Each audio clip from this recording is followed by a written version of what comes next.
માતા વંદે માતરમ। મારું નામ ગોહિલ મનસુખભાઈ દેવસિંહભાઈ, ગામ ભીમગઢ, તાલુકો ચોટીલા, જિલ્લો સુરેન્દ્રનગર।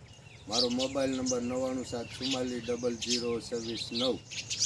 તો દર્શક મિત્રો, આપણે આજે જો ઘઉંની સિઝન આવી ગઈ છે, ઘઉં સણ્યા વાવવાના છે, તો તેના માટે બીજામૃત આપણે બનાવવા જઈ રહ્યા છીએ। તો જો કે આપણે ઓલરેડી 5 આયામોમાં આવતું જ હોય છે, પણ નવા ખેડૂતોને આપણે જણાવવાનું કે તાલીમમાં તો આપણે કહેતા જ હોય છે, પણ આ લાઈવ ડેમો છે, નવા ખેડૂતોને સમજવા જેવી વિગત છે। તો આપણે સૌપ્રથમ 5 કિલો દેશી ગાયનું ગોબર તાજું લેવાનું છે।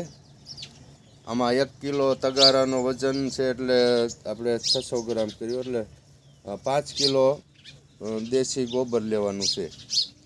ત્યાર પછી આપ જોઈ રહ્યા છો 5 લીટર ગાયનું ગૌમૂત્ર,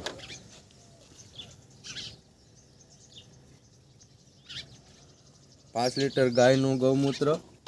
ત્યાર પછી આપણે 50 ગ્રામ સૂનો, 50 ગ્રામ સૂનો છે। તો આપણે ઓલરેડી દુકાનોમાં મળી જાય છે। ત્યાર પછી 1 ધોબો આપણે 1 મુઠ્ઠી ઝાડ નીચેની માટી લેવાની છે। ત્યાર પછી આપણે આ રાખ અત્યારે આપણે અડાયા સાણા જેગવીને અગાઉ રાખ સ્ટોકમાં ભેગી કરી લેવાની છે અને રાખવાની છે। જ્યારે બીજામૃત દેવી ને ત્યારે આપણે લાઈવ ડેમો બતાવશું। અત્યારે આટલું જ। હવે આ 5 કિલો ગોબરને આપણે પાણીમાં દ્રાવણ ઘોળ કરી નાખવાનો છે અને સૂનો પાણીમાં વાટકામાં લઈ એકદમ ઘોળ કરી નાખવાનો છે અને આ માટી પણ ભેગી નાખીને મિક્સર દ્રાવણ કરી ઘોળ કરી નાખવાનો છે। ત્યારબાદ 20 લીટર પાણી, આપણે 50 લીટરનો ડ્રમ લેવાનું છે, એમાં 20 લીટર પાણી નાખી બધું આ મિક્સર કરી અને ગોળ કરી નાખવાનો છે।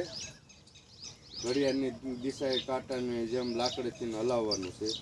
પછી મિત્રો આને 24 કલાક આપણે ઢાંકીને મૂકી દેવાનું છે, કોથળાથી ઢાંકીને મૂકી દેવાનું છે।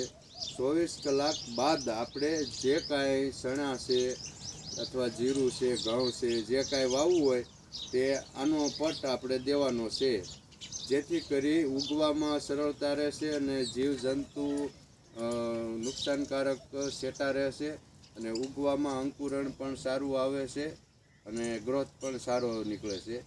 તો સૌ ખેડૂત મિત્રો આ બીજામૃત આવી રીતે બનાવી અને સૌ ખેડૂતો વાવણીમાં આ પ્રયોગ કરે।